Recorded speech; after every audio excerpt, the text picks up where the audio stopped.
Bapak Ibu. Pagi. Pertama-tama saya sampaikan terima kasih atas waktu yang sudah Bapak Ibu perkenankan untuk membersamai saya di dalam mempresentasikan tugas modul 1.4 tentang penerapan budaya positif di sekolah. Namun sebagai insan yang bergerak kepada Tuhan yang Maha Kuasa, sebelum kita memulai kegiatan ini kita duduk kepala bentar dan berdoa menurut kegiatan kita masing-masing. Berdoa mulai.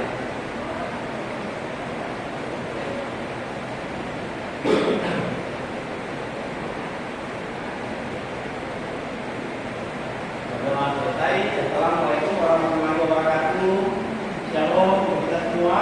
Yang terhormat Bapak Kepala Sekolah dalam hal ini diwakili oleh Bapak Wakasek Bidang IPA yang berkenan hadir untuk sebentar akan memberikan arahan dan menyampaikan penguatan awal tentang apa yang menjadi bagian dari penerapan budaya positif kita di sekolah tentang kegiatan Rambon yang tentunya akan memiliki tujuan dan dampak terhadap seluruh karakter baik siswa maupun kita sebagai guru itu sendiri.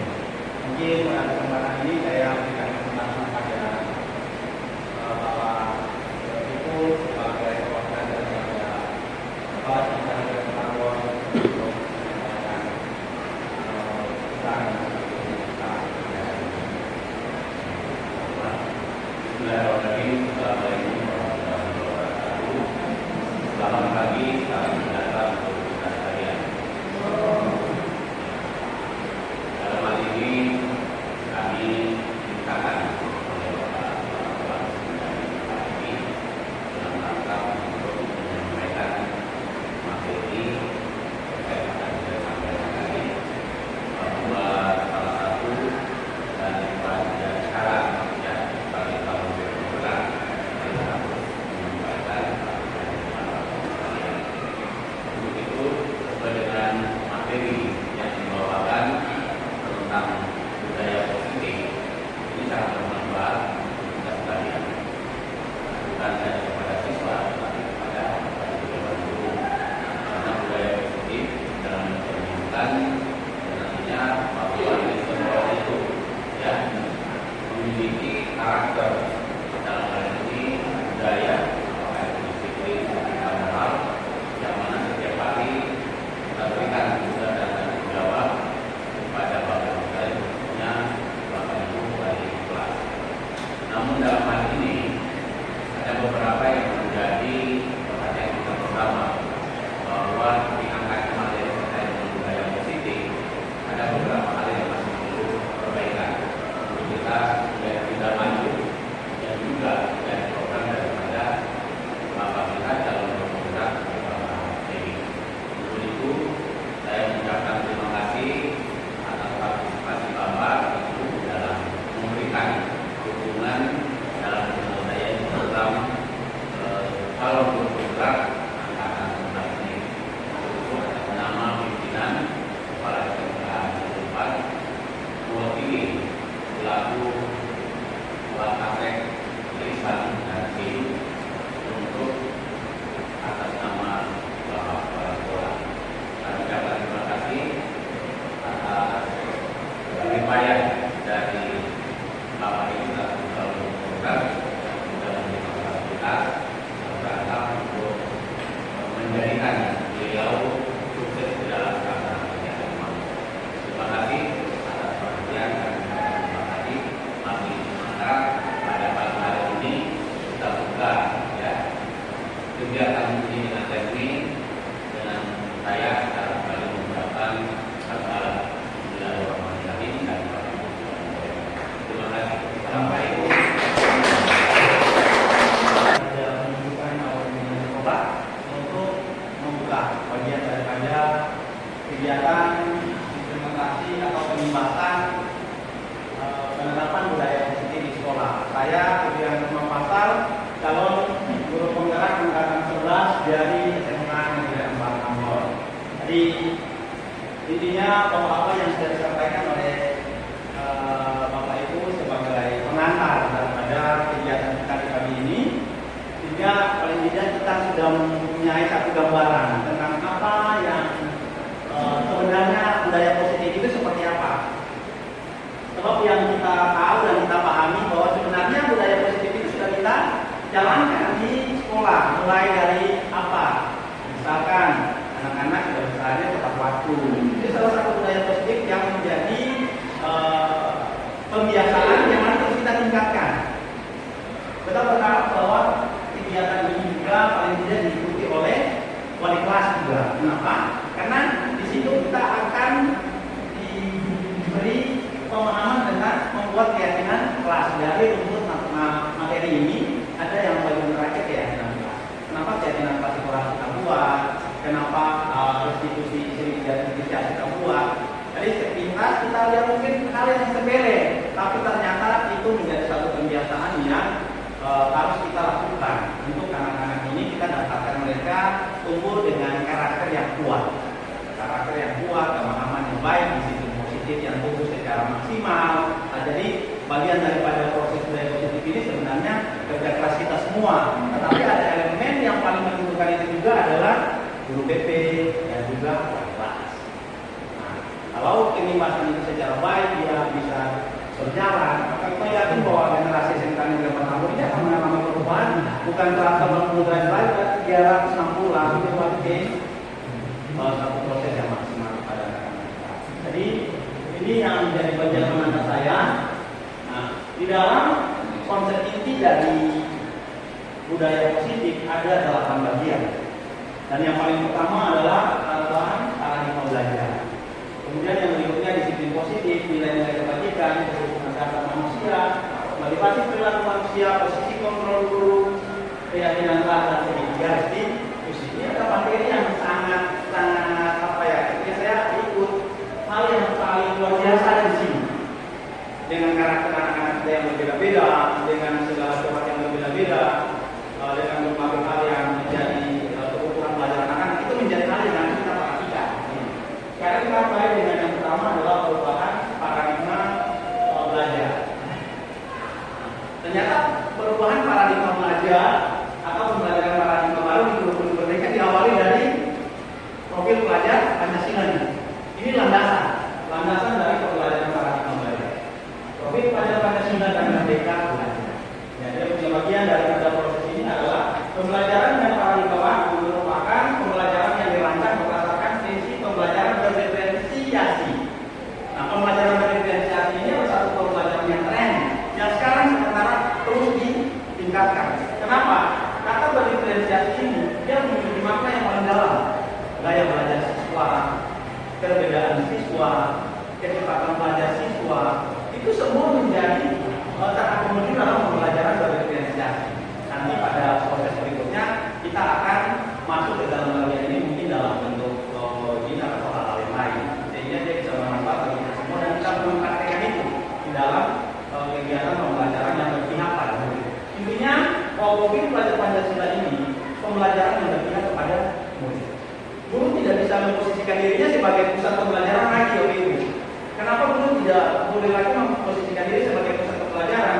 Karena akan membuat kemandirian anak ini mati, akan membuat pengalaman anak itu berkurang, akan membuat kreatif anak ini berkurang, akan membuat gotong royongnya berkurang. Kenapa? Karena guru sudah mengakomodir semua, guru sudah istilahnya monopoli semua. Padahal ini yang menjadi tujuan daripada pembelajaran paradigma baru. Anak-anak itu mandiri. Nah, misalnya kalau baca di produksi di Bapak Robi di dalam proses pembuatan buku atau alat-alat yang mereka harus buat secara mandiri. Hanya dengan tuntunan guru mendesain atau memoles sedikit saja, anak-anak sudah harus bisa memahami. Begitu juga dengan kita yang lain. Nah, sehingga hal seperti ini harus menjadi acuan yang harus diperhatikan oleh guru. Ini yang disebut dengan pembelajaran paradigma baru. Sehingga para peserta ini belajar sesuai kebutuhannya, berdasarkan tahap perkembangan sesuai teori modern untuk mewujudkan profil pelajar Pancasila. Jadi terkadang kita melihat siswa dalam bentuk makan bahwa sebenarnya mereka ini akan Bapak Ibu mungkin setelah ini coba sedikit berubah mindset kita sama mereka. Nanti ada bagian lagi tentang hukuman dan penghargaan, kita lebih paham.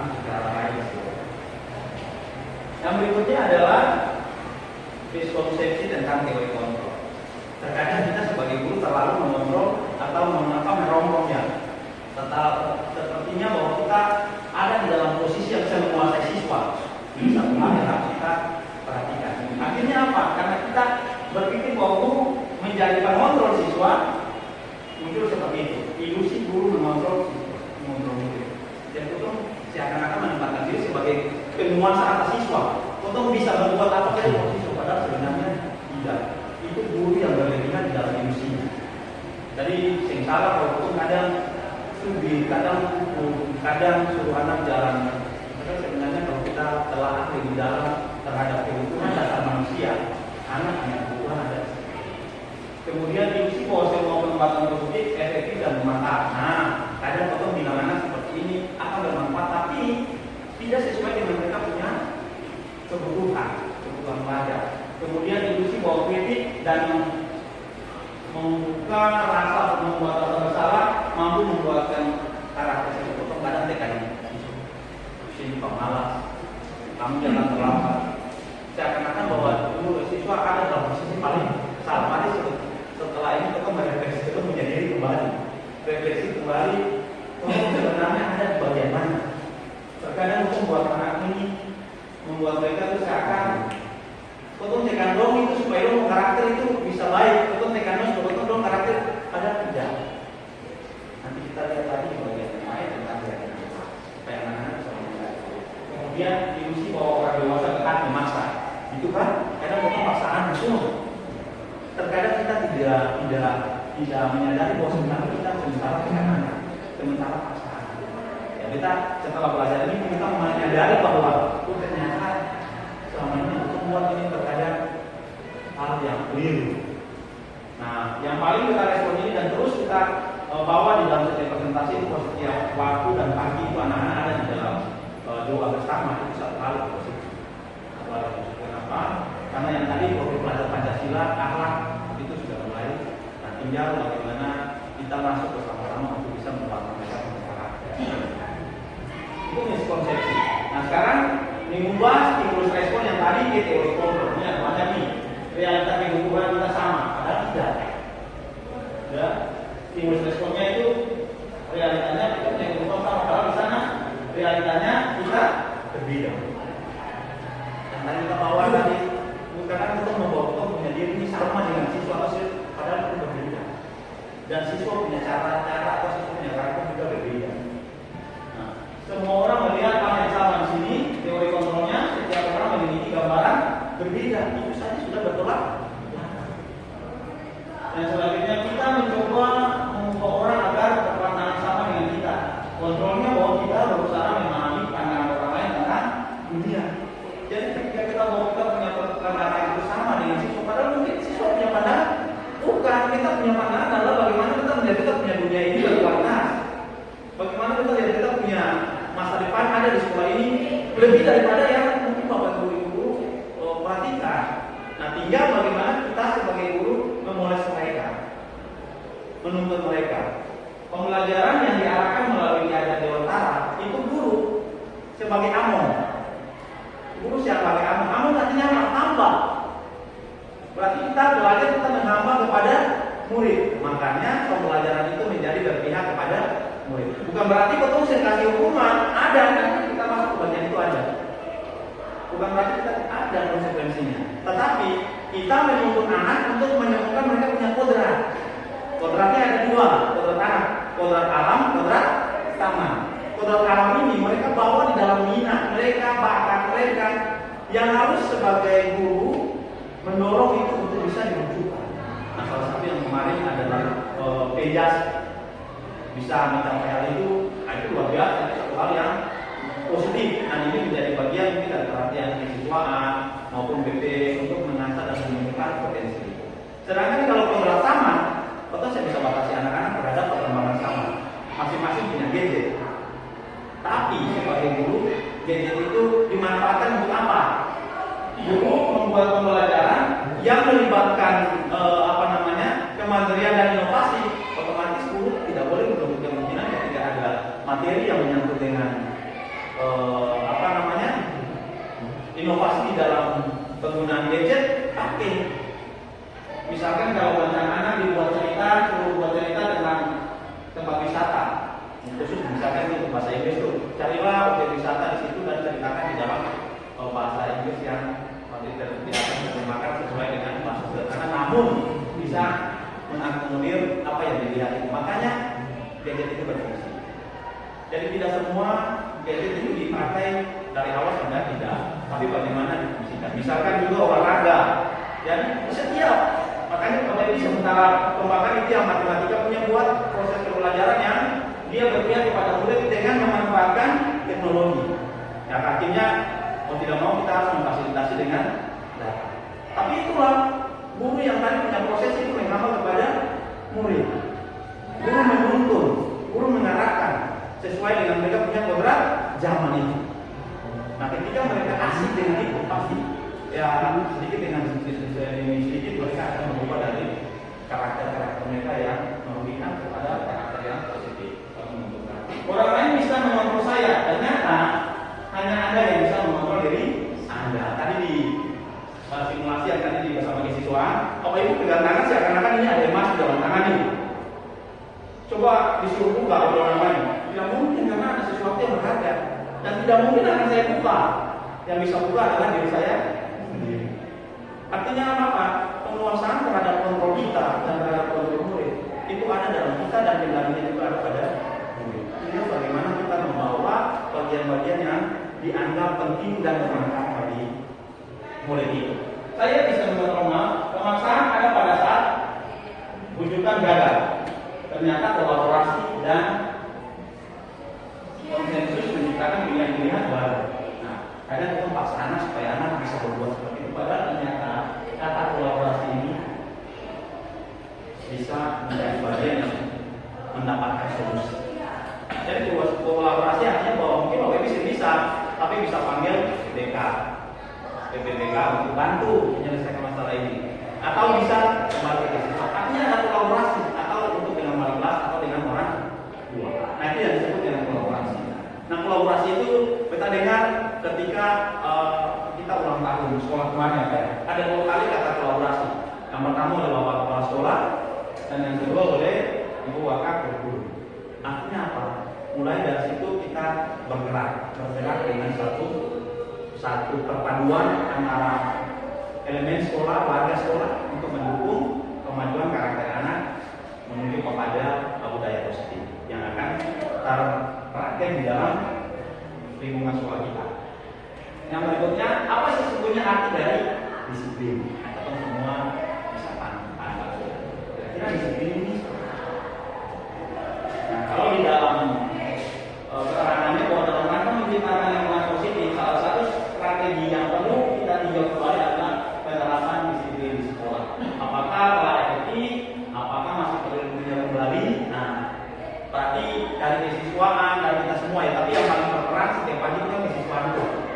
Kesiswaan sudah bisa mencatat nih. Guru siapa yang masuk pagi, siswa siapa yang sering datang terlambat, guru siapa yang sering datang terlambat, itu yang menjadi refleksi. Itu refleksi. Jadi mungkin ke depannya kesiswaan jangan segan-segan untuk melakukan refleksi. Sebaiknya seperti itu. Ketika dikomunikasikan dengan Bapak Kepala Sekolah dari pantauan kita pagi, ternyata siswa seperti ini, refleksinya maunya seperti ini, guru pun demikian. Nah, nanti tinggal direkomendasikan ke mana? Mungkin ke guru kah? Mungkin ke siapa kah?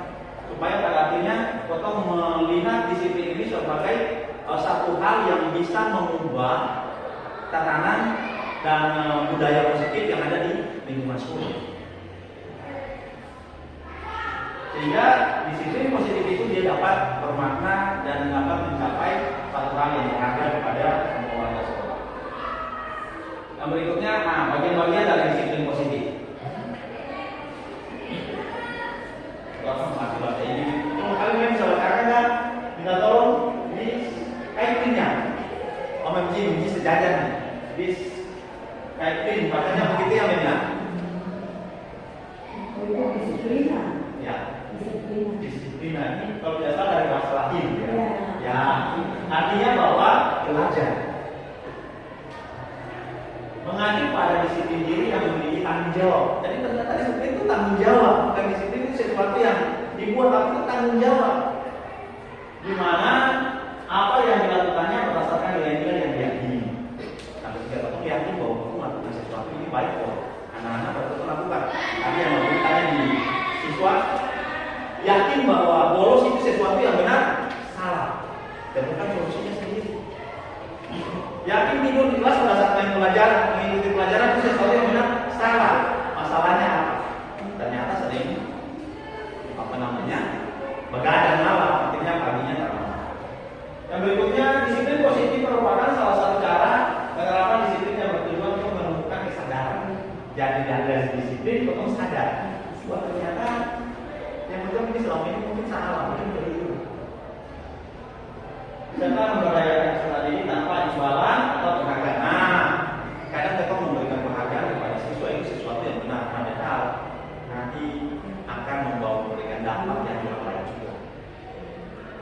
Sebagai pendidik, tujuan kita adalah menciptakan peserta didik yang memiliki disiplin diri, sehingga mereka berperilaku mengacu pada nilai-nilai kebajikan universal dan memiliki motivasi intrinsik dalam perubahan perilaku ke arah yang lebih baik. Jadi ada perilaku ini ada dua, intrinsik dan ekstrinsik, dari luar dan dari dalam. Berarti dari dalam ini yang punya pengaruh yang sangat besar. Kenapa? Karena dari dalam itu diri kita sendiri, siswa sendiri yang mau berubah, siswa sendiri yang mau meninggalkan cara yang lama lalu melakukan sesuatu yang baru sesuai dengan kebiasaan budaya positif yang nantinya kita akan buat di sekolah ini. Nah, nilai-nilai kebajikan. Jadi di paradigma belajar ini, paradigma baru kita, profil belajar Pancasila, bagaimana bertakwa, kemudian pendidikan global, gotong royong, mandiri, kreatif, dan bernalar kritis. Ini ada beberapa kebajikan. Nilai kebajikan kalau tidak salah ada 6. Tapi yang menjadi tujuan daripada kebajikan untuk pelajar Indonesia ada pada profil pelajar Pancasila. Nah, kalau yang di sana ada EO, Primarius Program, toleransi, rasa hormat, integritas, kemudian ada keterampilan hidup, dapat dipercaya. Ini nilai kebajikannya atau harapan ada pada diri siswa, bukan saja diri siswa, tetapi juga bagi guru. Kenapa?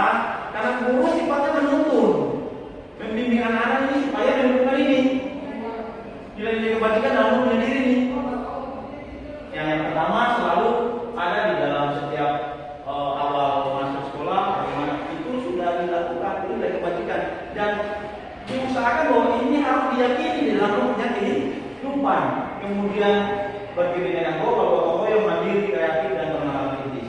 Gotong royong ini mungkin ada di dalam kerja bakti dan hal-hal yang untuk anak itu bisa mendorong budaya positif baik bagi tentunya generasi muda, khususnya untuk tentunya siswa di lembaga ini. Nah, ini di bagian yang berikutnya itu proyek nilai-nilai banyak ini. Jadi sebenarnya kita sudah bikin banyak, cuman apa yang menjadi bagian daripada ini betul sebenarnya ada di bagian mana, tapi proses itu sudah berjalan. Next, ya. Berdasarkan standar nasional pendidikan kita, ternyata dalam rangka menciptakan lingkungan positif, maka setiap warga sekolah dan pemangku kepentingan perlu saling mendukung. Dan saya bisa baca sendiri-sendiri, Wani. Semua menjadi kolaborasi yang sama dan satu untuk bisa melakukan disiplin ini. Jadi kalau kita berharap cuma Bapak Aldo dengan Beri saja atau mengharapkan bagian siswa saja, terus yang akan dapat maksimal. Kolaborasi daripada semua elemen ini penting.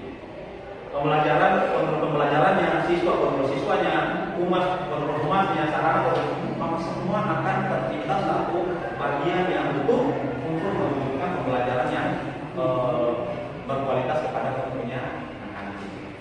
Aku menuju ke sini. Karena akan terwujud suatu budaya, jadi suatu budaya sekolah yang positif sesuai dengan standar kompetensi pengelolaan yang telah ditetapkan. Tujuan mulia dan penerapan disiplin positif adalah agar terbentuk murid-murid yang berkarakter, berdisiplin, santun, jujur, peduli, bertanggung jawab, dan merupakan pembelajar. Kalau guru pembelajar, siswa pembelajar sepanjang hayat sesuai dengan standar kompetensi lulusan yang diterapkan. Nah, tadi saya sempat singgung tentang kebutuhan dasar manusia. Ada 5 kebutuhan dasar manusia. kebutuhan hidup. Ya, kebutuhan dasar manusia adalah segala sesuatu yang kita lakukan untuk mendapatkan apa yang kita inginkan. Seluruh tindakan yang kita lakukan memiliki tujuan tertentu, dan semua usaha terbaik yang kita lakukan adalah dalam rangka agar kebutuhan dasar kita yang kehidupan. Ini kadang begitu. Misalkan ada di sini kesenangan, angkanya apa ya? Nah, ini kebutuhan dasar. Terkadang ketika anak-anak tidur di kelas, kita sering tanya, kenapa tidur? Sebenarnya itu dia kesenangan itu. Tapi apakah kesenangan itu sesuatu yang benar atau tidak? Itu yang mesti diluruskan supaya anak-anak ini paham, supaya dia mengerti bahwa ternyata walaupun itu bagian daripada kebutuhan dasar manusia itu tidur menjadi satu kesenangan, tetapi adalah hal yang salah. Kenapa salah? Karena pasti dia akan fokus pada saat belajar, yang fokus pada saat mengikuti pembelajaran. Pada akhirnya dia akan pergi sendiri. Lima kebutuhan dasar itu terdiri dari bertahan hidup, kemudian kasih sayang dan rasa cinta, kemudian penguasaan, kebebasan, kesenangan. Nah, jadi yang sekarang untuk pandangan anak-anak adalah ketika dia merasa bebas untuk melakukan sesuatu, kadang bolos itu merasa bahwa itu suatu kebebasan, sementara mereka punya hal yang lain itu di belakang. Itu merupakan bagian daripada kebutuhan dasar manusia itu. Nah, sekarang bagaimana kita mengontrol mereka dengan mereka punya kebutuhan dasar ini sehingga yang mereka pikir itu sesuatu yang benar ternyata itu bagian daripada salah. Yang tadi kita lihat di tabel kontrol itu ternyata yang dia lakukan dia pikir itu benar, padahal yang lain sana itu sesuatu yang berbeda. Dia punya contoh ini, bertahan hidup ini kan pasti makanan, pakaian, tempat tinggal, yang mana kasih sayang, rasa diterima. Seberapa besar siswa kita merasa diterima oleh setiap guru ketika mereka mengikuti pelajaran? Kadang-kadang kamu sudah lebih awal menjadi mereka kenapa kamu malas lagi keluar, padahal itu sebenarnya sesuatu yang keliru. Pasti ada alasan yang melakukan itu loh. Oke, itu pasti akan melihat bahwa kenapa saya harus lakukan ini, kenapa saya harus lakukan ini. Tapi ketika kamu tanya bahwa kamu punya diri, apakah kamu manusia yang sempurna? Apakah kamu pernah melakukan kesalahan? Nah, seperti itu. Kemudian penguasaan. Ini harga diri. Karena ketika anak-anak dipasarkan, kadang mereka mempertahankan dengan nilai itu. Tetapi padahal ketika kamu menyampaikan sesuatu yang baik, pasti mereka akan menyadari. Kemudian kesenangan, bermain, humor, antusiasme dan tertawa, serta kebebasan, mandiri, memiliki pilihan, mencoba hal baru dan sebagainya. Nah, ini bagian daripada kebutuhan dasar manusia. Jadi dari saya kebutuhan bertahan hidup adalah kebutuhan yang bersifat psikologi. Jadi itu bagian daripada dalam diri bukan saya siswa tapi bagi kita semua. Kemudian kebutuhan saya, kebutuhan penguasaan, kebutuhan dengan kekuatan. Teman bisa lihat apa yang menjadi bagian daripada posisi dan bagaimana kita bisa mengaitkan dengan kita punya tanggung jawab dan kita punya proses serta kita punya keterlibatan bersama dengan siswa. Nah, berikutnya, kebutuhan untuk bebas. Jadi ketika siswa tidak dikontrol secara baik, maka kebebasan mereka itu kadang tidak bisa terkontrol. Nah, terkontrol itu artinya mereka kadang melakukan hal yang sudah baik dan tidak jarang kalau anak-anak kita bolos, anak-anak kita sering melakukan hal itu karena hal-hal yang mereka yakini itu sesuatu yang benar. Kebutuhan akan kesenangan. Jadi ada beberapa guru yang kadang melakukan aktivitas yang kadang melibatkan siswa bermain atau berpantai. Itu hal yang positif. Tapi yang pastinya bahwa itu dipastikan tidak ada dalam proses belajar. Jadi ketika belajar ya pasti belajar. Tapi kalau ada hal yang membawa mereka harus bisa mereka nikmati dalam kebutuhan seperti dasar ini, tidak apa-apa. Sampai itu bisa dikomunikasikan secara baik. Motivasi perilaku manusia. Ada 3 motivasi perilaku manusia. Motivasi intrinsik dan ekstrinsik. Dari ekstrinsik ini motivasi yang dia lebih cenderung kepada rasa nyaman.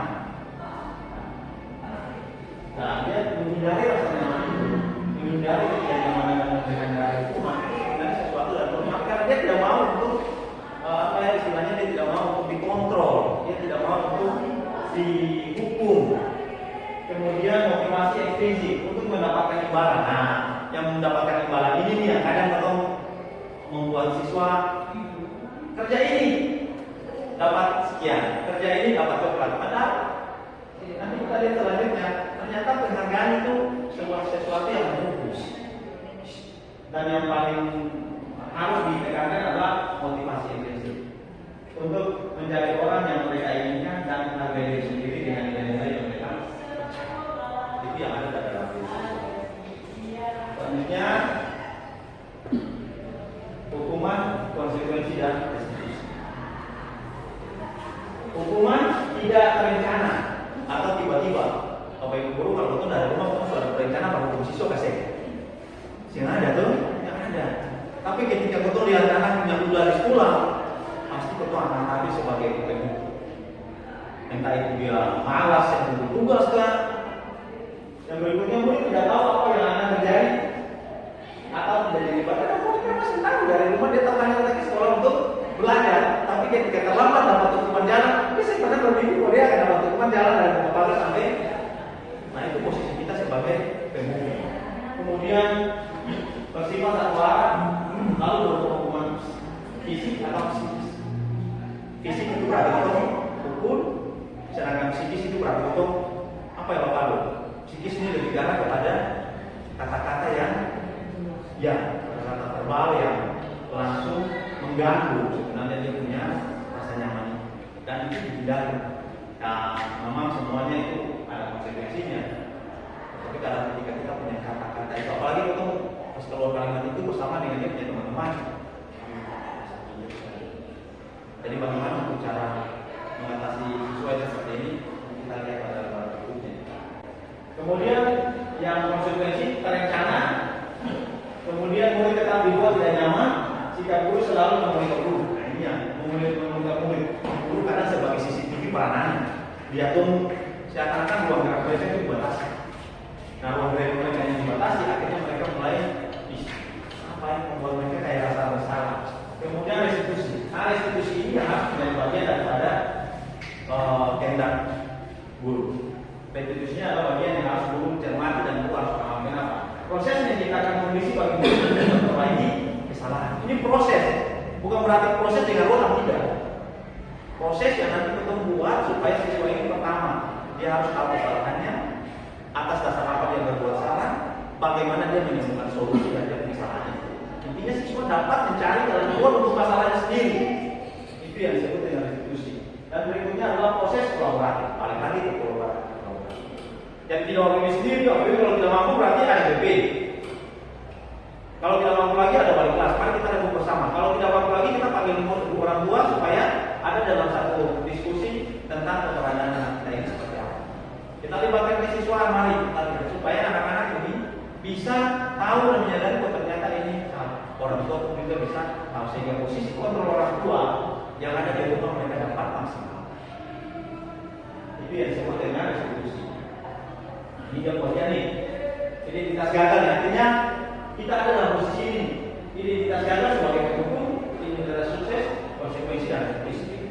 Jadi kita ketika ada dalam posisi ini sebenarnya kita gagal. Bukan saja kita gagal, tapi kita bawa anak-anak kita juga untuk gagal. Bagaimana kita merubah pandangan kita? Nah, kita pakai kata disiplin.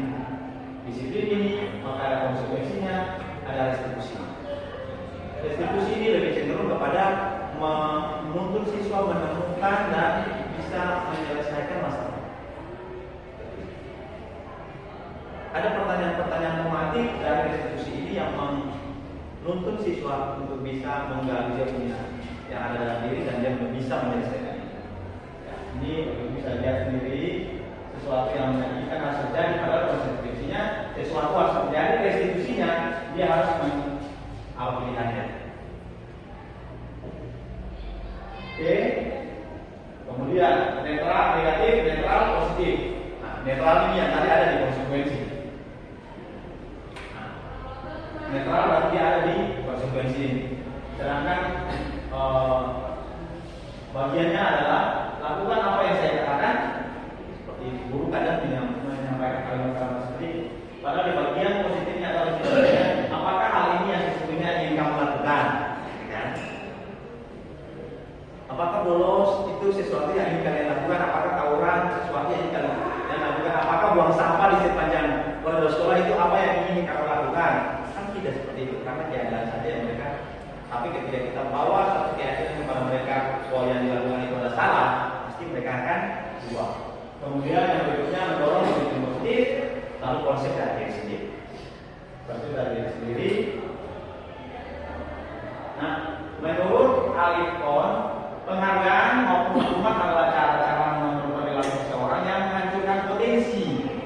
Nah, ternyata hukum penghargaan itu adalah hukuman yang menghancurkan potensi untuk pembelajaran yang dalam jangka panjang. Kalau kita kasih siswa ini, kasih siswa ini belajar apa hadiah, maka orang ini anak-anak yang sempurna berhasil, mereka akan dikucilkan. Kita belajar dari orang sudah hadiah jadi. Mereka semua belajar karena itu nanti. Lalu yang selalu dapat hadiah itu ketika dia tidak berhasil dan tidak dikasih hadiah, maka disitulah dia punya grafik itu akan menurun, lalu dia malas. Jadi ternyata memberi hadiah itu harus sesuatu yang mendukung. Dan hukumnya itu bisa jangka pendek, bisa jangka panjang. Kenapa? Karena pasti dia punya masalah, pasti itu sudah terganggu karena dia punya proses ini. Beda kalau ada olahraga pekan olahraga yang ini lalu ketemu, ya memang seperti itu. Tapi kalau di kelas kalau kita siapa kerja soal ini dapat 10.000 dalam jangka pendek, ya bagaimana dalam jangka panjang bagaimana? Saya kerja dapat memang ada 10.000 kota ini. Artinya akan menjadi hukuman bagi dia. Dia tidak bisa mengeksplor kemampuannya secara baik, dia tidak bisa mendorong kemampuan intensif dan dia punya diri untuk berbuat lebih baik, tapi dia melakukan sesuatu berdasarkan penghargaan, berdasarkan reward. Kemudian penghargaan tidak efektif. Nah, kalau kita bisa lihat, oh ternyata penghargaan itu masih efektif. Penghargaan merusak hubungan. Itu lagi. Kadang ketika kita punya kedekatan dengan siswa dalam komunikasi yang baik, ketika saya kasih main, lalu saya kasih itu poin aja semua dekat untuk atau yang beres saya kasih kamera. Ternyata itu dari pembuat atau menciptakan sendiri. Penghargaan menunjukkan kualitas, penghargaan memastikan kreativitas, penghargaan mendukung motivasi dan dalam diri. Yang dibutuhkan adalah nah penghargaan mendukung ini yang tadi kami bilang tuh, karena itu kasih penghargaan itu suatu hukuman. Bukan saja hukuman fisik, tapi penghargaan itu merasa bahwa ini suatu hal yang kenapa? Karena ketika kita kasih penghargaan, siswa yang lain nanti ibu kasih penghargaan, tapi dia lalu nanti sudah ada kotak-kotak siswa. Baik wanita. Nah, maka ini akan bisa bagus untuk anak-anak punya progres ke depan dan punya pasti yang bermasalah. Selanjutnya, restitusi adalah proses menciptakan kondisi bagi murid untuk memperbaiki kesalahan mereka. Nah, ini juga. Jadi kita punya tugas bukan bilang guru agama saja, BP saja, siswa tidak, tapi kolaborasi. Nah, itu harus kita buat. Sehingga mereka bisa kembali pada kelompok mereka dengan karakter yang lebih kuat. Karakter yang lebih kuat artinya bahwa segala hal yang mereka pikir itu sesuatu yang salah, ketika diubah, ketika diselesaikan dengan proses restitusi ini, mereka akan paham bahwa iya, pokoknya yakin itu benar, ternyata itu salah. Mulai pendekatan restitusi ketika murid berbuat salah, guru akan menanggapi dengan mengajak murid berefleksi tentang apa yang dapat mereka lakukan untuk memperbaiki kesalahan mereka, sehingga mereka dapat menghargai diri sendiri. Pertanyaannya, apakah anak-anak sekarang ini dong menghargai diri ke sini? Itu melakukan sesuatu itu dengan sesuatu yang mereka anggap itu benar ya sebenarnya apa?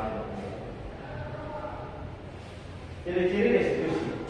Nah, restitusi bukan menebus kesalahan, namun untuk belajar dari kesalahan. Jadi dia sedang menebus kesalahan ini, tapi dia harus belajar dari kesalahan. Restitusi memperbaiki hubungan. Restitusi adalah tawaran bukan paksaan. Restitusi menuntut untuk melihat ke dalam diri. Jadi merefleksi dalam diri kembali. Merefleksi ke dalam diri kembali. Selanjutnya posisi kontrol. 5 posisi kontrol ini yang tadi sebelumnya penghukum, pemantau, membuat rasa bersalah, manajer dan teman. Kira-kira waktu itu ketika lihat ini, kita mau pilih yang mana? Ibu Ale, 5 posisi kontrol ini, Ibu Ale mau pilih dari dasar siapa Pak? Kira-kira Ibu Ale mau pilih yang mana?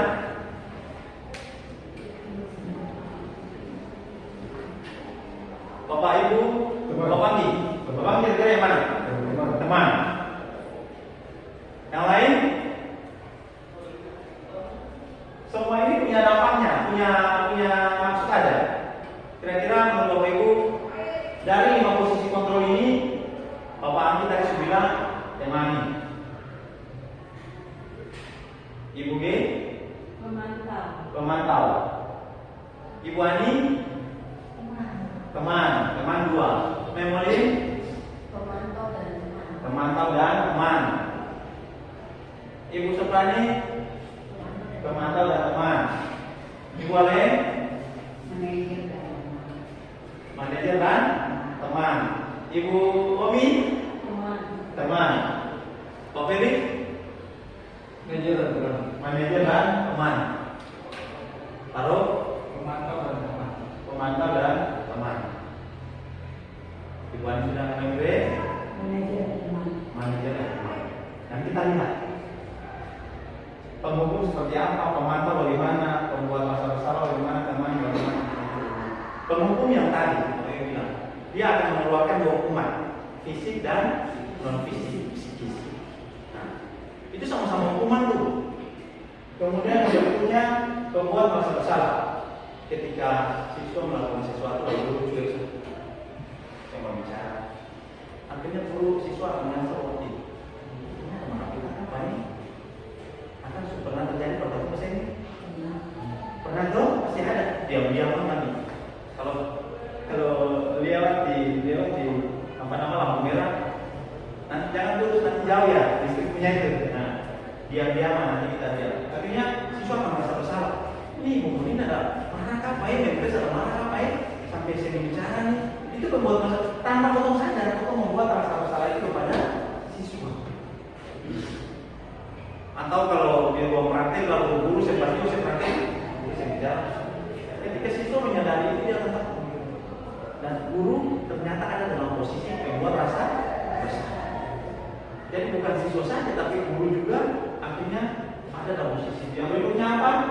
Teman ini ada dia punya nilai positifnya, ada nilai negatifnya.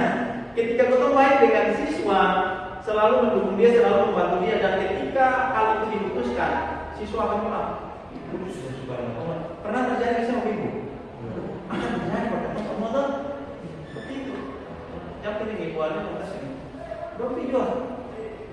Artinya terputus itu. Kenapa? Karena kita membangun posisi kita sebagai teman. Jadi ada hal yang harus kita luruskan dan ada hal yang harus kita perhatikan. Kemudian sebagai pemantau kadang kita bisa membantu siswa untuk menyelesaikan sesuatu. Nah, sebagainya. Di dalam 5 posisi kontrol ini, yang paling harus dimiliki oleh guru adalah manajer. Karena manajer dia akan hadir untuk menyelesaikan apa yang menjadi keluhan dan permasalahan siswa dengan cara apa? Menuntun dia menemukan solusinya sendiri, memecahkan masalahnya sendiri dengan arahan dan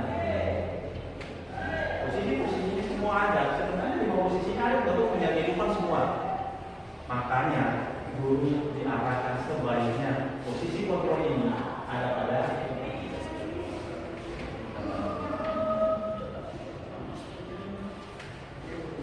ini dia punya contoh penerapan. Guru tidak memakai atribut karena pada kegiatan hukumnya hormat pada bendera selama 1 jam. Betul? Sebentar lagi setelah kita melihat akan sebentar ini nanti akan perilakunya besok dan seterusnya kita pantau. Lalu kita sadar kita menjadi kecil. Kita ternyata sebagai guru ada dalam posisi ini. Kayak beliau betul? Dan tak kita lihat di kanan di situ lalu diri. Misalnya dalam posisi kontrol ini. Lalu bagaimana kita merefleksikan itu untuk mengubah? Kemudian yang berikutnya perbuatan merasa bersalah. Berapa kali Bapak Ibu harus memberitahu kamu selalu saja mengecewakan Bapak Ibu. Karena bangsa ini kan keluar tuh. Kamu ini Bapak Ibu sudah sampai di rumah cek. Kamu ini sudah ambil di PMI. Kamu ini sebenarnya tetap saja kamu tidak. Dan itu sering terjadi Bapak Ibu. Nah, ada satu siswa yang kita sering kabar terus mati. Namun setelah kita belajar tentang posisi kontrol ini, maka kita perlahan-lahan mulai tahu bagaimana menempatkan kita punya posisi untuk menyelesaikan masalah kita. Dan kita berharap kita semua pada saat ini bisa punya pemahaman seperti ini lagi. Jadi kalimat ini kan keluar itu paling kecewa. Ibu sudah begini, ini bapak sudah begini, tapi kamu tetap saja melakukan ini membuat rasa betul ada dalam situ. Selanjutnya sebagai teman, ayo dong ikut aturan sekolah, tolong bantu ibu.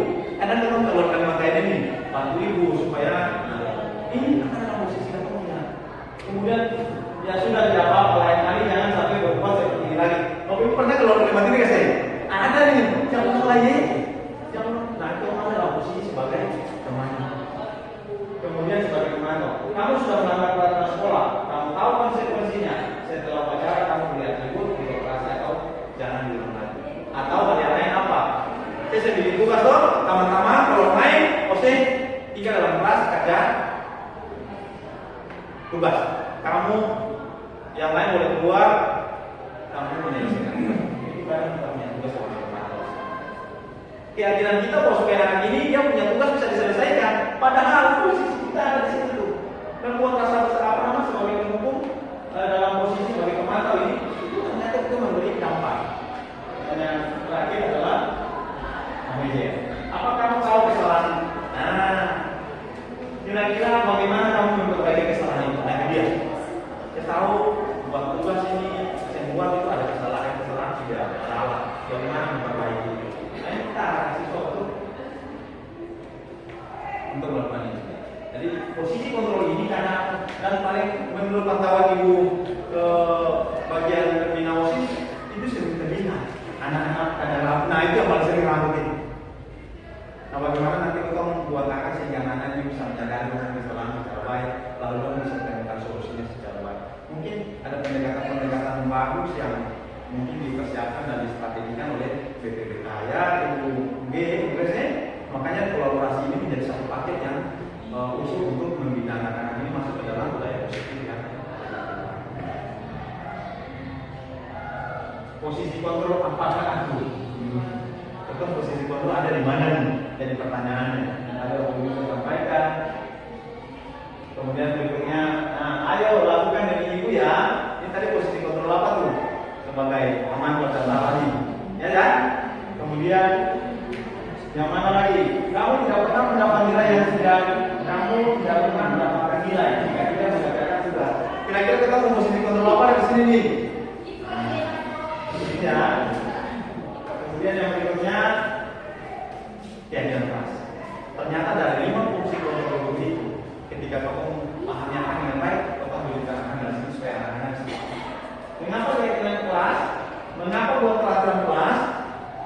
Lalu jadi pertanyaannya, apakah kamu ternyata bermanfaat pasti soal sih? Tapi ibu kira-kira punya pertanyaan itu ada dalam benak sih? Kira-kira kamu begini apa sih akan efektif sih? Kalau kamu sedikit, maka kamu saya tahu. Kalau ini punya proses yang sudah dijalankan, setiap mau masuk kelas, yang dalam kelas yang punya terus klik download kemarin di mesin. Ketika mesin dia tapi setuju, sama ada dalam posisi ini nih. Nah, akhirnya opa kita ada di sini. Bagaimana supaya bisa berubah? Lo tahu sendiri, dong kesadaran sendiri. Oh ternyata ada domain HP, iyo, domain HP itu ada di mana? Akan ada di posisi apa namanya yang kelas ini. Lalu solusi mau apa? Posisi HP. Jadi akhirnya anak-anak tahu HP sendiri dan mereka tidak apa namanya domain HP selama proses belajar HP ini. Dan kita pikir bahwa ini suatu hal yang positif walaupun akan selalu bilang, tapi akan ada sedikit-sedikit mulai. Keyakinan kelas ini ketika kadang-kadang kita ada satu pergerakan maju ya Bapak Ibu Bapak siapa? Bapak Ibu sudah menyelesaikan satu topik di PNM tentang keyakinan kelas Merdeka Belajar. Dan kalau beliau selesaikan lagi berarti kita bisa dapatkan kita punya komunitas di PNM. Kalau kita sudah dapatkan kita punya sertifikat Bapak Ibu selesaikan dua topik itu, kita sudah bisa melakukan webinar-webinar di PNM yang narasumbernya adalah kita semua berbagi praktik baik tentang apa yang anak ini punya apa yang mulai punya semua BPPK ini untuk mengarahkan sila semua bisa ketemu dan sih menutup kemungkinan untuk kita bisa berbagi di situ apa mengenai dengan kelas kah atau tentang apakah ketika komunitas itu terbentuk kita bisa bergerak dengan segala baik. Bapak Ibu, kira-kira menurut Bapak Ibu keyakinan kelas ini kenapa sampai harus buat? Bapak Alu dulu, Bapak Alu sebagai bagian dari penanggung jawab BPPK pandangan Bapak Aldo terhadap keyakinan kelas ini seperti apa?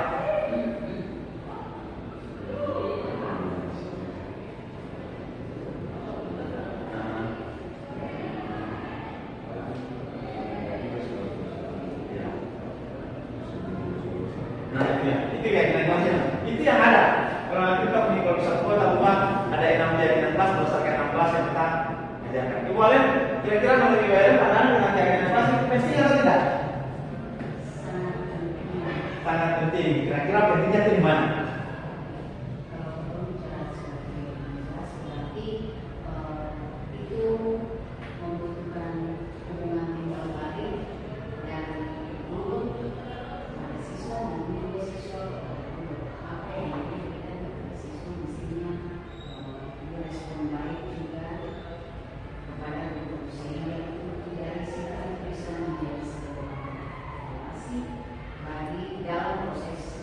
Oh, bisa bagi bahan evaluasi untuk proses pembelajaran. Memang mungkin punya pandangan lain tentang keyakinan kelas? Satu kata saja Pak, komitmen. Komitmen. Nah, keyakinan kelas itu komitmen. Setelah kita susun semua, maka yang kita kerjakan adalah komitmen terhadap apa yang sudah kita buat. Ya. Yang kita sepakati bersama, yang kita buat bersama itu kita harus ikat dengan kata komitmen. Baik untuk guru sendiri maupun juga kepada siswa. Coba Bapak Ibu sekali-sekali tetap ubah itu. Ubah itu mungkin di taman ajaran baru.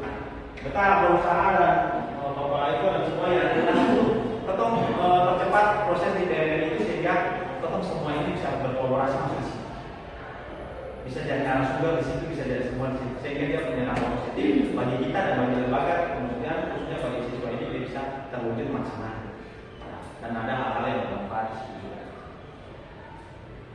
Nah, membentuk keyakinan kelas bersifat abstrak berupa pernyataan universal. Pernyataan universalnya yang tadi yang nilai-nilai kebajikan itu tanggung jawab, disiplin. Tadi Bapak Aldo ada bilang simbolos.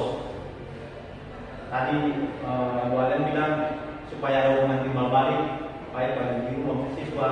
Nah, mempunyai itu kuncinya, komitmen dari apa yang kita susun. Kemudian sedikit saja agar mudah diingat. Sebelum banyak-banyak masuk sekolah tepat waktu.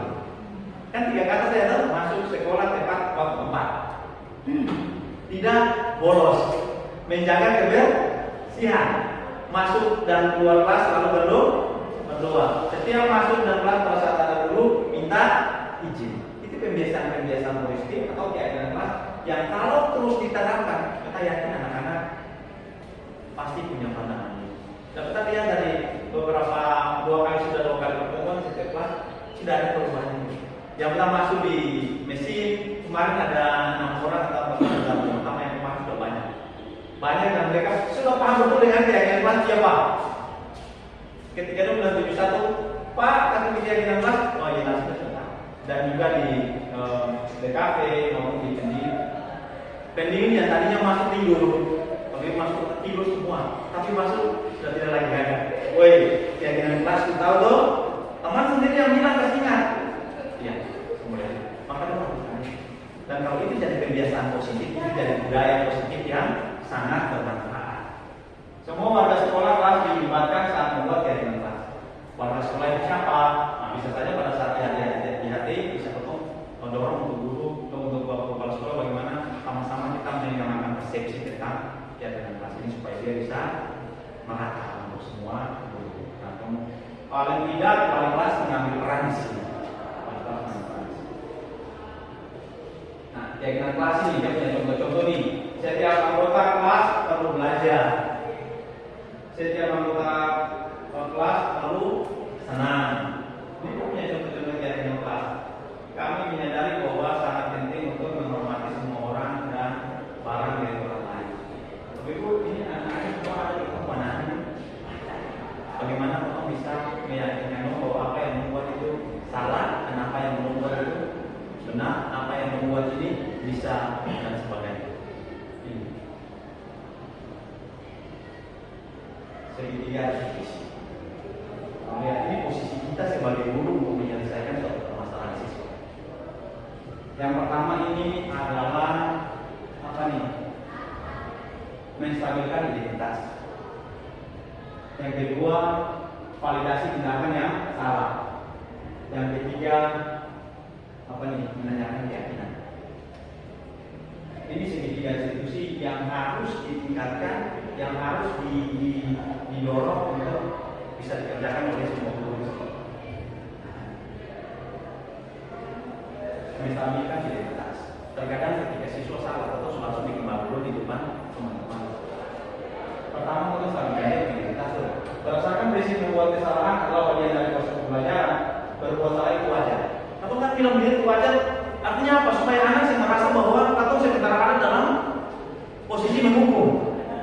Nyong, Mona, buat salah itu wajar. Salah sih ada manusia yang sebenarnya berbuat salah. Nah itu tidak ada manusia yang sempurna. Kemudian ibu bapak tidak mau mencari siapa yang salah, tetapi ibu bapak ingin mencari solusi dari permasalahanmu. Makanya sering kita bilang terlambat itu kenapa?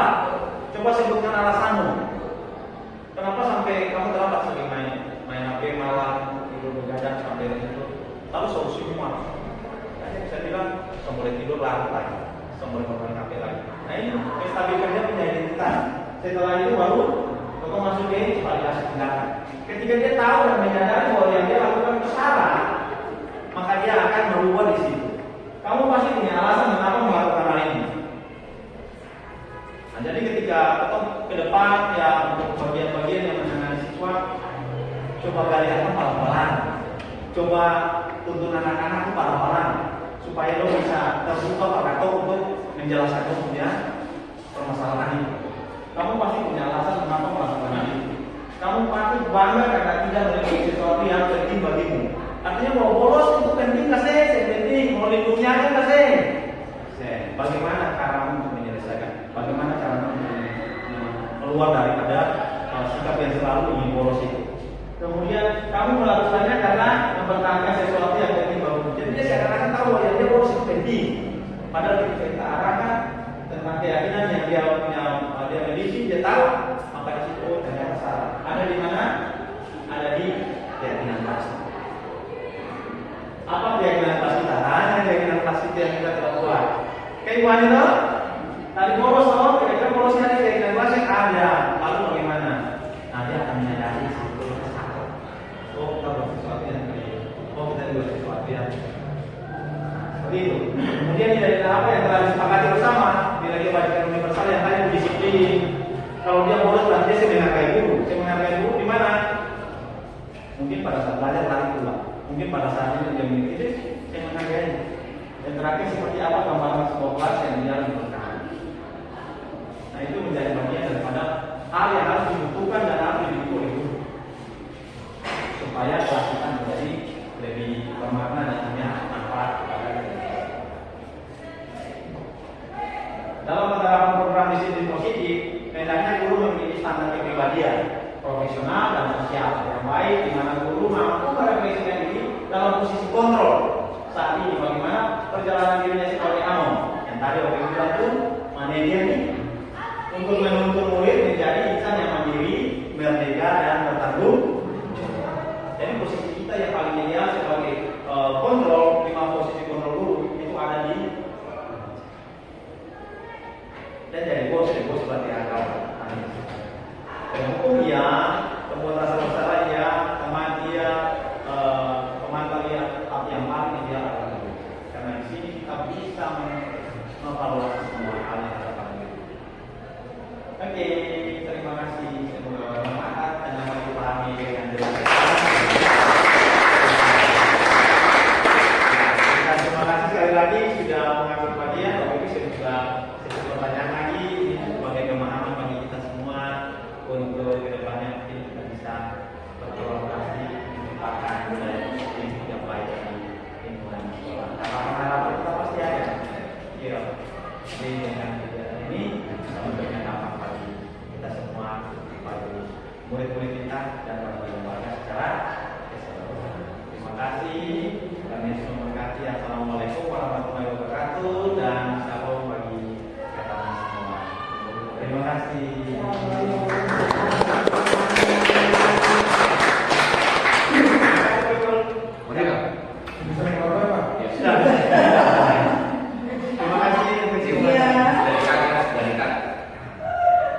Sertifikatnya ada sertifikatnya. Dikatakan.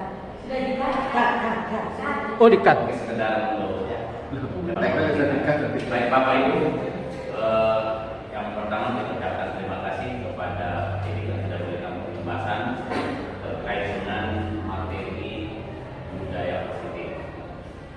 Harapan kita semua tentu pada SMK Negeri 4 bukan saja satu orang yang bisa mengikuti dalam rangka untuk sebagai calon tingkat, tapi yang sangat sekalian hari ini adalah kader-kader yang punya potensial yang diharapkan ke depan semakin banyak tahun-tahun bergerak ya dan akan pada waktu itu.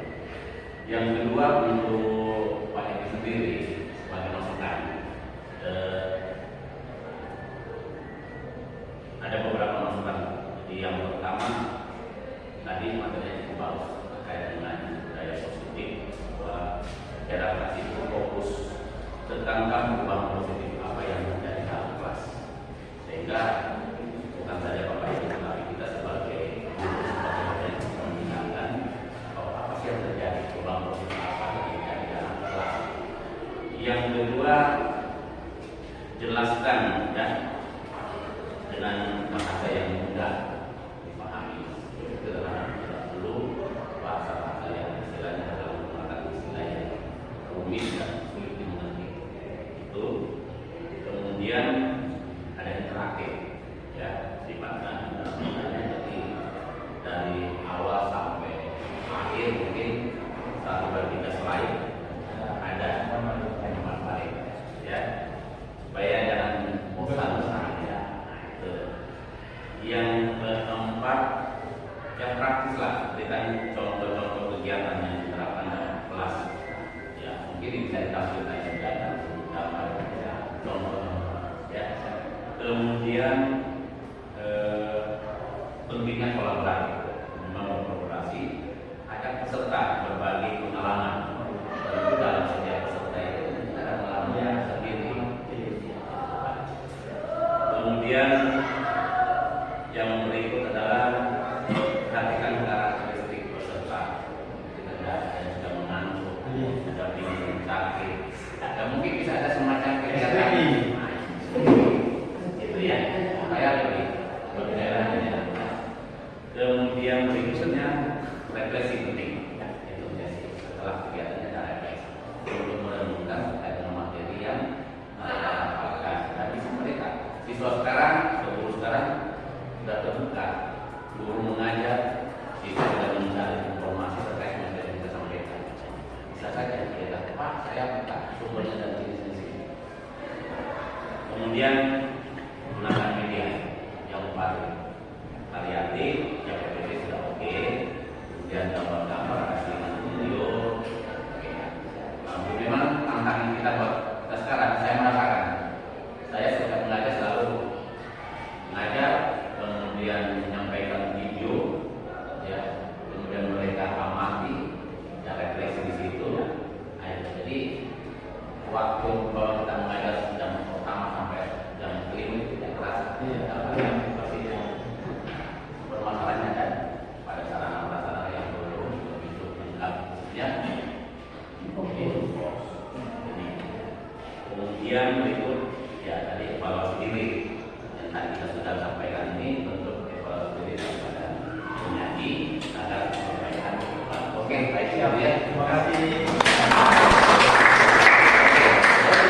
Mungkin ya setelah ini sudah. Mungkin ada testimoni yang bisa disampaikan kepada kegiatan hari ini yang bisa nantinya kita akan ibaskan, supaya Silakan misalnya kesan kita terhadap materi ini dan bagi barulah sebenarnya punya masalah seperti itu. Terima kasih atas kesempatan yang diberikan bagi saya. Saya Ibu Grace Siloi, rekan kerja dari Pak Ebi. Terkait dengan materi yang disampaikan oleh Pak Ebi, ada satu hal yang menjadi motivasi bagi saya untuk nantinya bisa menerapkan dalam hari-hari ya sebagai pengajar. Yang pertama itu masalah kolaborasi. support teachers. Apapun itu yang dilakukan oleh saya maupun Pak Ebi sebagai pengajar, kita harus mendukung. Bukan saja misalnya Pak Ebi sebagai dalam hal ini misalnya kepala konsentrasi karya atau bagaimana, dan saya sebagai ketua pembina WOSIP, ya, kegiatan apapun itu kita sebagai rekan kerja kita harus saling support, kita harus saling mendukung. Bukan hanya kita memberikan tanggung jawab kepada kita punya teman dalam hal ini misalnya dipercayakan sebagai staf, misalnya staf staf humas dan lain-lain, kita harus saling bekerja sama, saling kolaborasi. Terus berikutnya itu masalah penghargaan. Saya pribadi, saya tuh selalu memberikan penghargaan bagi siswa karena saya berpikir dengan adanya penghargaan ada motivasi untuk mereka berbuat lebih baik. Itu nilai positif dari saya. Sedangkan ketika Pak Ebi presentasi masalah penghargaan, sebaliknya. Jadi ada hal-hal positif yang saya dapatkan terkait dengan penjelasan dari Pak Ebi punya materi. Itu saja dari saya. Terima kasih. Terima kasih untuk kesempatan yang diberikan. Perkenalkan, saya nama Elma Punaya, teman sekerja dari Pak Ebi Rumah Pasal.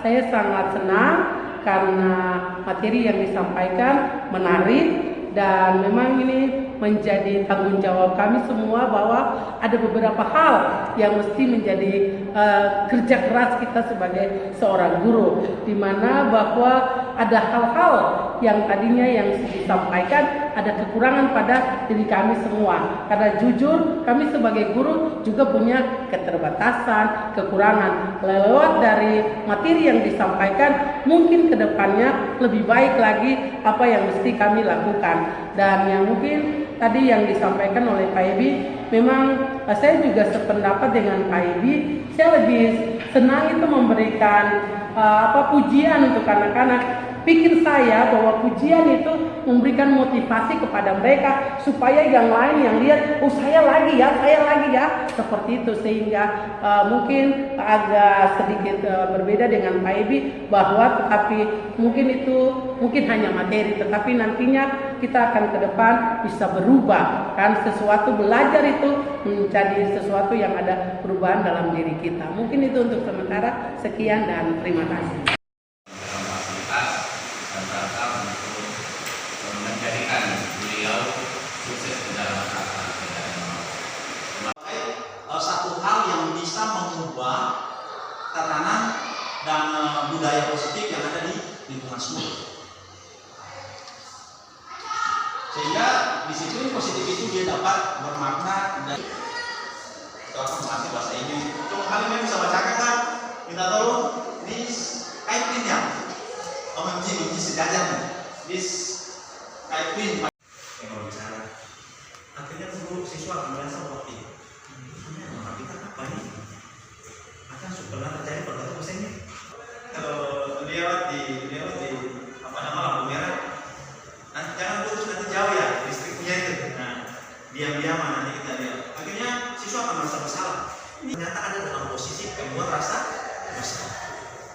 Jadi bukan siswa saja, tapi guru juga akhirnya ada dalam posisi. Yang berikutnya oleh Bapak Ibu sebagai pengantar pada kegiatan kita di pagi ini, sehingga paling tidak kita sudah mempunyai satu gambaran tentang apa yang sebenarnya budaya positif itu seperti apa. Sebab yang kita tahu dan kita pahami bahwa sebenarnya budaya positif itu sudah kita jalankan di sekolah, mulai dari apa? Misalkan anak-anak belajar tepat waktu. Itu salah satu budaya positif yang menjadi pembiasaan yang harus kita tingkatkan. Kita berharap bahwa kegiatan ini juga paling tidak diikuti oleh wali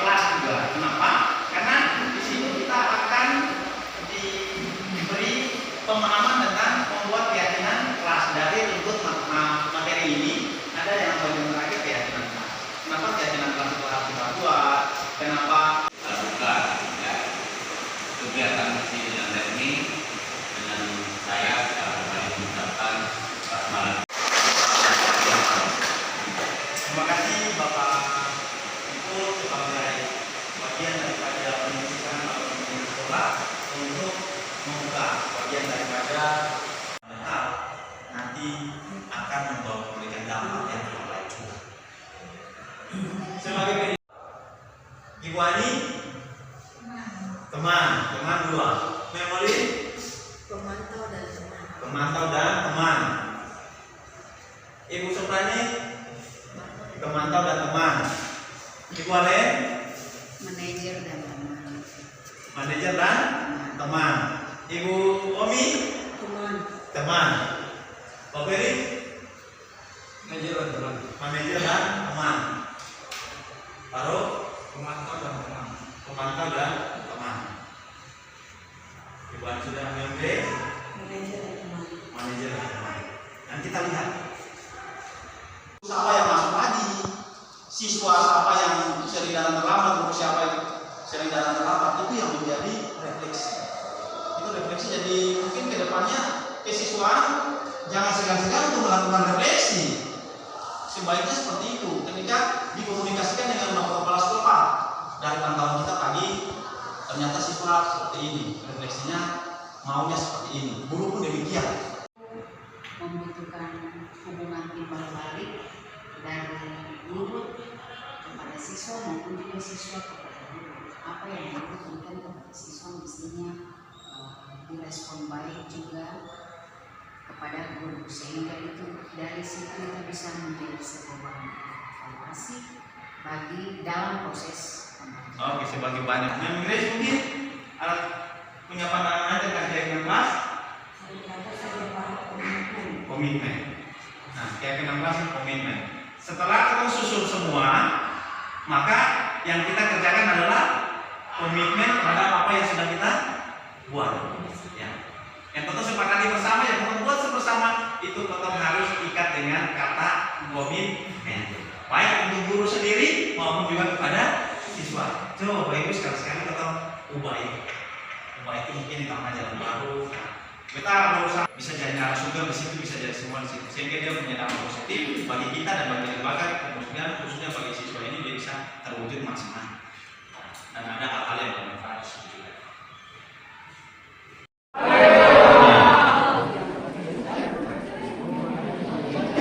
Apa kabar hari ini? Baik, puji Tuhan. Dan Pak Guru yakin bahwa ya dan adik-adik semua, walaupun cuaca sering mendukung, tapi semangat, visi, kemauan dan keinginan kakak punya hati untuk ada di dalam lingkungan sekolah, belajar itu menjadi satu motivasi yang paling penting untuk adik-adik terus tingkatkan, untuk adik-adik terus maju untuk mencapai apa yang disebut masa depan yang di depan sana. Nah, pagi ini Bapak Guru mau menyampaikan beberapa hal tentang keberadaan kita di sekolah dan apa yang menjadi bagian serta hak dan kewajiban kita sebagai murid di SMK Negeri 4 Ambon. Ada yang belum kenal Pak Guru? Belum? Kalau Pak Guru ya mungkin panggilannya terlalu jauh sehingga mungkin adik-adik tidak bisa membaca, tapi pasti yang mata yang masih bagus, mata yang kurang dipergunakan untuk melihat gadget setiap malam pasti maksimal. Tapi kalau setiap malam main gadget pasti mata sudah kayak jauh nih, pasti baru jauh. Tapi kalau mata dipakai untuk sesuatu yang positif, selalu lihat HP, pasti bisa baca. Pak Guru nama kegiatan rumah pasar saat ini sementara mengikuti pendidikan guru penggerak angkatan 11 dari SMK Negeri 4 Ambon. Dan pada pagi ini Pak Guru akan menyampaikan beberapa hal tentang budaya positif. Masih adik-adik mau bertanya, kira-kira Pak Guru budaya positif ini apa? Kalau Pak Guru sudah mengajar di kelas 12 berapa itu ada 12 kelas, 12 mesin, 12 pendingin, DKP sama 12 apa lagi ya? Elektronika. Pasti mereka sudah tahu apa yang menjadi bagian dari budaya positif yang langkah awalnya adalah membuat keyakinan kelas. Nah, sebelum Pak Guru masuk sampai ke keyakinan kelas, kira-kira menurut ayah itu budaya positif itu seperti apa? Artinya bukan ada hal yang negatif di situ. Negatif berarti sesuatu yang tidak boleh. Tapi kira-kira budaya positif ini dia bergerak untuk apa? Karena ini menyangkut kita punya karakter, kita punya sikap. Coba itu tahu adalah, kira-kira budaya positifnya apa? Ada yang lain? DKP mana? DKP punya personil mana? DKP pasti tahu. Kira-kira budaya positif tentang apa? Bicara tentang apa tanah?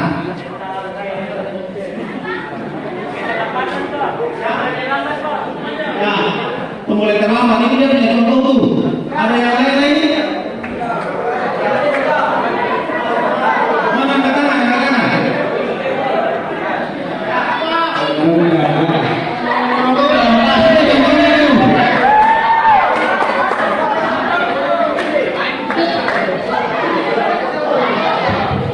Tidak berenergi.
Laki-laki pasti. Itu apa yang di sana tuh? Polos. Apakah polos itu sesuatu yang dibenarkan? Nah itu yang disebut dengan budaya positif. Nah berarti untuk menghindari budaya positif ini ada yang pahami. Makanya keyakinan kelas itu harus dibuat. Kenapa sampai Pak Guru bilang seperti itu? Karena sekarang kita sudah ada dalam pembelajaran paradigma baru di mana Anda Indonesia harus setuju pada profil pelajar Pancasila. Apa yang mau bantu Pak Guru bilang satu dimensi di profil pelajar Pancasila? Angkat tangan. Siapa yang mau bantu Pak Guru bicara satu dimensi dalam profil pelajar Pancasila? Mana? Mari. Ayo. Bagian kursi sini. Sebutkan salah satu profil dimensi pelajar Pancasila. Beriman kepada Tuhan dan bertakwa yang mulia. Beriman kepada Tuhan yang Maha Esa dan berakhlak mulia. Satu lagi, siapa lagi? Siapa lagi? Ada di sini. Di bagian sini yang profil pelajar Pancasila satu dimensinya.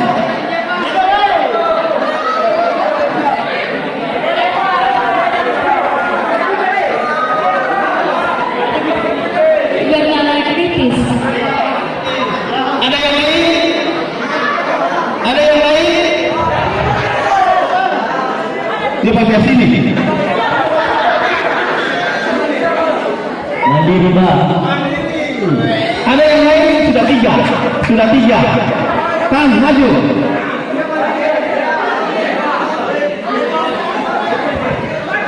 Untuk pegang, Pak. Oh, kan sudah. Ada lagi masih kurang dua. Berpikir secara kritis. Berpikir kritis. Oke, baik. Dari 6 dimensi profil pelajar Pancasila itu semua sudah disebutkan. Nah, pendidikan Indonesia dengan pembelajaran paradigma baru menuju kepada anak-anak Indonesia yang berakhlak mulia tadi, bernalar kritis, mandiri, kreatif, gotong royong, inovatif. Jadi kalau bernalar kritis itu bukan bernalar kritis untuk cari jalan bolos di belakang. Sudah? Itu sesuatu yang tidak boleh, salah.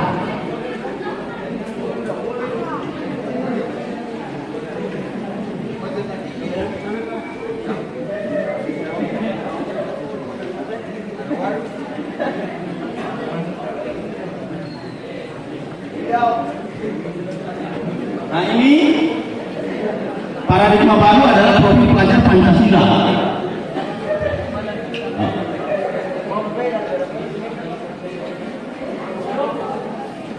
Yang tadi Pak Guru bilang tuh profil pelajar Pancasila dalam pembelajaran paradigma baru itu bergotong royong, bernalar kritis, inovasi, kreatif, mandiri, dan berakhlak kepada Tuhan yang Maha Esa.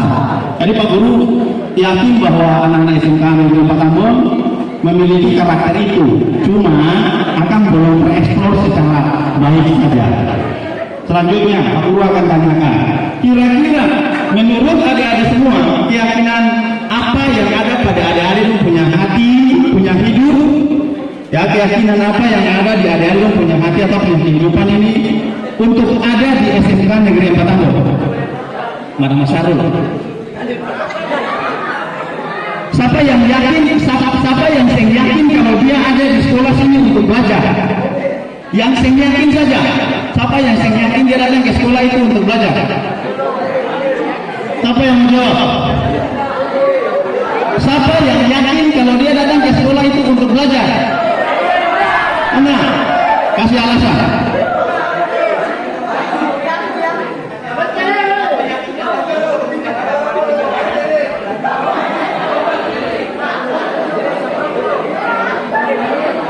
Menuntut ilmu.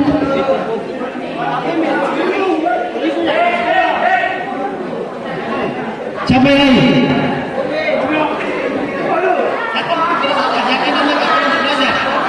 Berarti saya yakin datang ke sekolah untuk belajar. Saya yakin datang ke sekolah untuk belajar. Yakin? Nah, yakin itu harus punya alasan. Sebutkan alasanmu.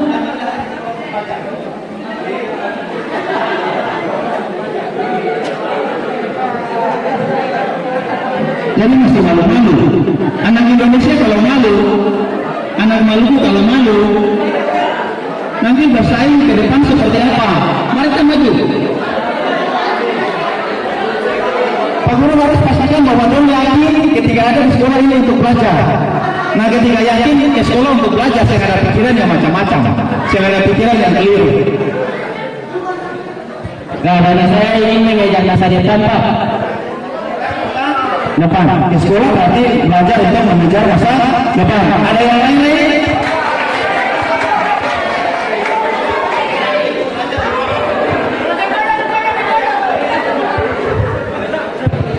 Ke sekolah yakin untuk belajar bukan malah bolos dan baku pukul. Itu dia. Oke. Halo. Halo. Nah, itu dia. Pak Guru tanya sekali lagi. Apakah ketika kita bolos itu kita telah melakukan sesuatu yang benar? Tidak. Benar-benar yakin bahwa itu bukan sesuatu yang benar? Nah, kalau yakin bahwa yang kita buat itu salah, berarti kita harus hindari. Berikutnya, kira-kira ketika dong berjalan dan dong lihat sampah di koridor-koridor sekolah ini sesuatu yang enak dipandang atau tidak? Kenapa tidak enak dipandang? Ketika lihat sampah berserakan sesuatu yang enak dipandang, benar atau tidak? Ya? Benar atau tidak? Kenapa tidak? Kenapa tidak? Karena menjabarkan alam, Pak.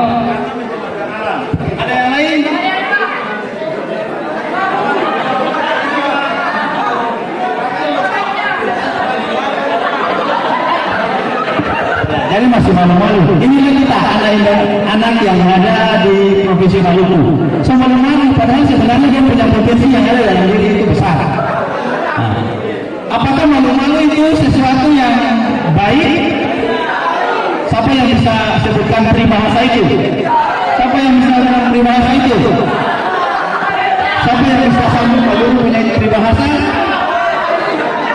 So malu-malu. Peribahasa tentang malu ada nggak sih? Siapa yang mau bilang?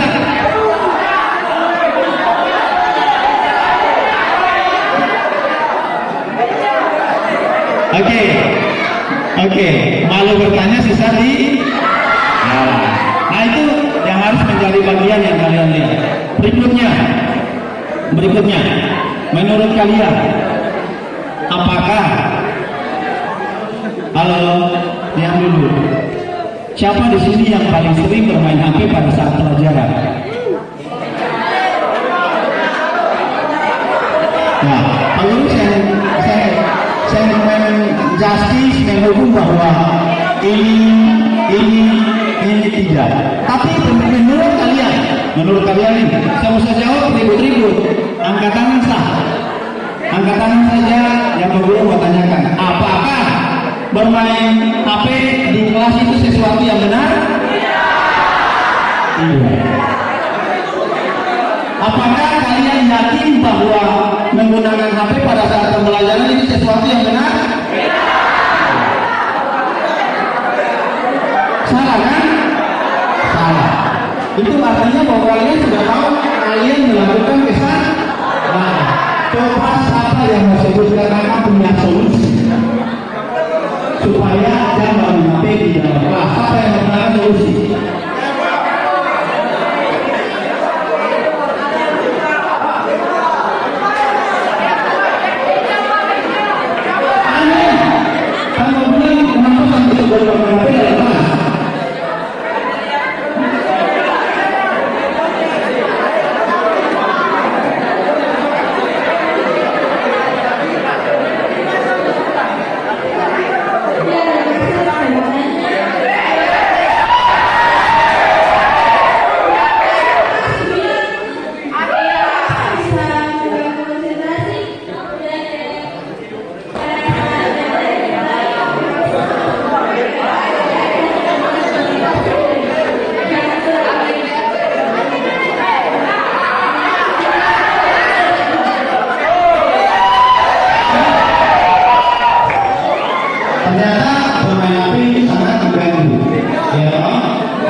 Jadi adik-adik harus tahu bahwa ternyata yang selama ini itu sering melakukan sesuatu yang salah.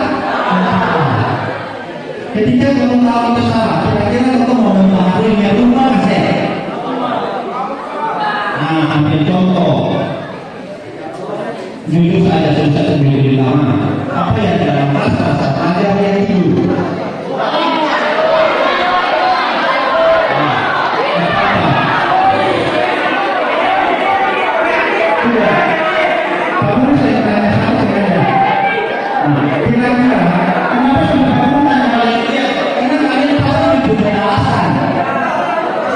Kalian pasti punya alasan itu kenapa sampai saya tidur dalam kelas. Coba sampai kalian punya alasan. Bisa bilang alasan? Bisa.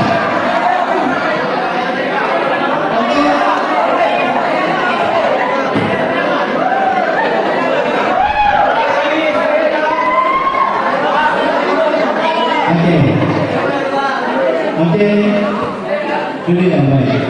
Nah, lalu tidak masalah ketika Kakak sendiri menyadari bahwa yang kamu lakukan itu salah. Pak Guru saya bisa bilang Pak Novi untuk berubah.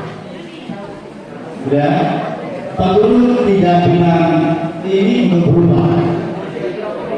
Yang bisa merubah diri kita adalah diri kita sendiri. Sekarang kalau Pak Guru tepuk tangan seperti ini. Pak Guru tepuk tangan seperti ini. Coba seorang mau kali maju bagi Pak Guru, kalau mau Pak Guru punya tangan ini. Endro, kita maju.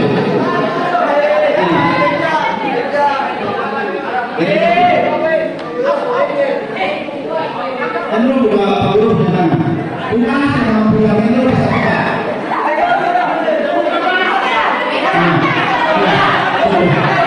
Kira-kira Endro bisa buka tidak?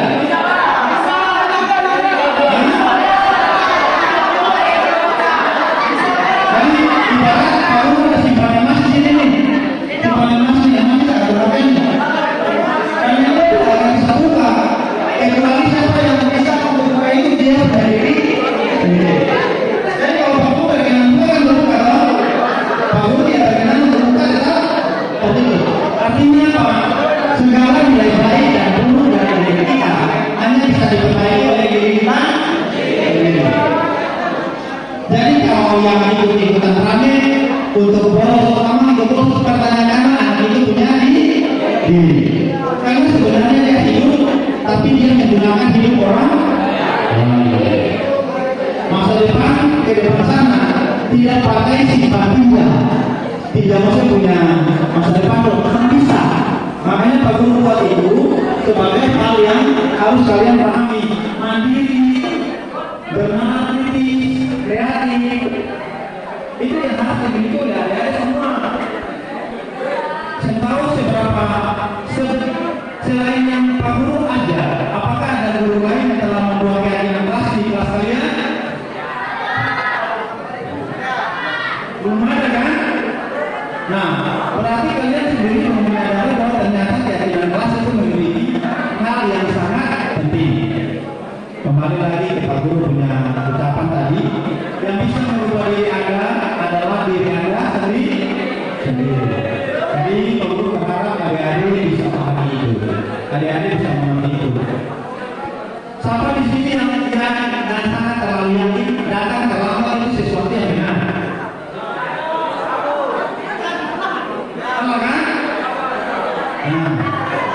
Adik-adik sudah sangat bagus kreatif. Bahkan kreatif itu di mana? Adik-adik itu punya pengembangan diri yang di tari, yang di olahraga, itu bagus. Karena itu membawa kita untuk sesuatu yang positif, langkah-langkah yang positif pada situ. Jadi selagi kita bisa mengkreasikan diri kita secara mandiri, itu lakukan. Karena dia akan mendorong adik-adik untuk bisa membiasakan yang namanya budaya positif.